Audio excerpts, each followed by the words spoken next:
అక్క నేను స్టోరీలు చూశాను.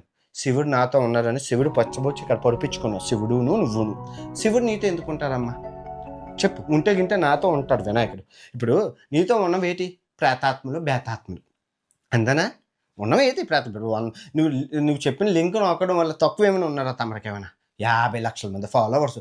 పెద్ద హీరోయిన్‌కి ఉన్నంత ఫాలోయింగ్ ఉంది తమరికి. అండ్ యూట్యూబ్ అన్నీ కలిపితే 1,00,00,000 మంది ఫాలోయింగ్. ఒక్కరు నొక్కరా?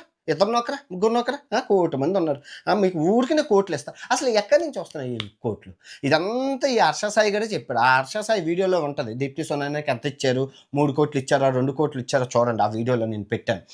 అలా డబ్బులైతే ఏటి చేస్తావమ్మా చెప్పు? ఇప్పుడు ఉంటే గింటే వినాయకుడు నాతో ఉండాలి గాని నీతో ఎందుకుంటారు? ప్రేతాత్మలు ఉంటారు నీతో. ప్రేతాత్మలు, బేతాత్మలు చచ్చిపోయిన వాళ్ళందరూ నీతోనే ఉంటారు. గుర్తుపెట్టుకో. దేవుడు నీతో సచ్చినా ఉండడు. పాపాలు బోలెడు చేసావు. మీ నాన్నగారికి, అమ్మగారికి చెప్పు. ఏదైతే ఇది దీప్తి సునైనా సినారియో అయితే ఇది. అమ్మ పత్తి గింజల వ్యాపారం చేసి చాలా సంపాదించింది. మామూలుగా సంపాదించలేదు. ఇప్పుడు